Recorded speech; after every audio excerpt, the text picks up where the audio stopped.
रामकृष्ण हरी.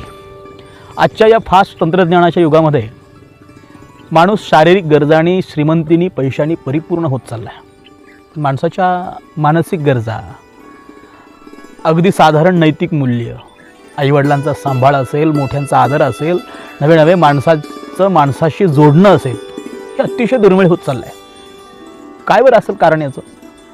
तर या सर्वांच्या मुळाशी संस्कार नावाची गोष्ट येऊन जाते.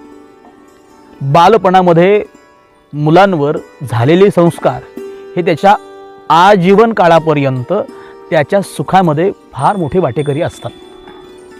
आणि म्हणून अलीकडच्या पिढीमध्ये ही संस्कार ही फार दुर्मिळ होत चाललेली गोष्ट आहे.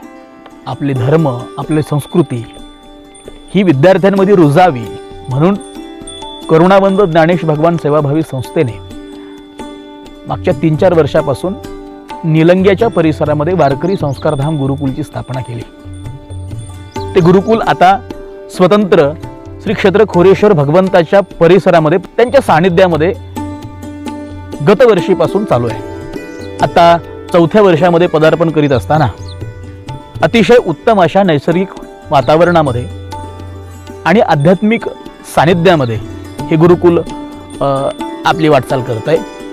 3-4 वर्षामध्ये मागच्या बरेच कीर्तनकार, गायक, वादक गुरुकुलमधून घडत आहेत. यासोबतच शालेय शिक्षण अतिशय उत्तम दर्जाचे घेत आहेत. वारकरी संस्कारधाम गुरुकुलचा अधिपती या नात्याने माझं वैयक्तिक असं मत आहे की उद्याचा वारकरी जर शालेय शिक्षणाने अपरिपूर्ण असेल तर तो वारकरी संप्रदायाचा वारकरी म्हणून घातक असेल.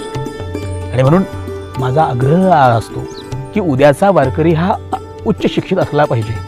आणि म्हणून विद्यार्थ्यांना वारकरी शिक्षणासोबतच अतिशय उत्तम दर्जाचे शालेय शिक्षण सुद्धा मिळते. सेमी इंग्रजी मराठी माध्यमाची शाळा आपल्याकडे आहे, उपलब्ध आहे. उत्तम दर्जाचे शिक्षक वृंद विद्यार्थ्यांना शालेय शिक्षणाबरोबर गायन, वादन, कीर्तनाचं प्रशिक्षण देतात. गुरुकुलच्या पद्धतीने हे सर्व गोष्टी चालतात. Life is a one way road, we can see back but we can't go back. तुम्ही आयुष्यामध्ये गेलेली वेळ मागे वळून पाहू शकता, पण एकतर्फी रस्त्यासारखं पुन्हा वळून त्या रस्त्याने मागे जाऊ शकत नाही. म्हणून विद्यार्थ्यांचं गेलेलं बालपण पुन्हा मिळवणं फार कठीण आहे. त्याच्यामुळे वेळ न घालवता आत्ताच संपर्क करा. प्रवेश मर्यादित आहेत आणि बरेचसे प्रवेश हे निश्चित झालेले आहेत, काहीच प्रवेश शिल्लक आहेत. त्याच्यामुळे इकडं तिकडं वेळ न घालवता लगेचच संपर्क करा गुरुकुलवरती. या सर्व गोष्टींची खात्री करा आणि मग प्रवेश निश्चित करायला हरकत नाही. धन्यवाद. रामकृष्ण हरी.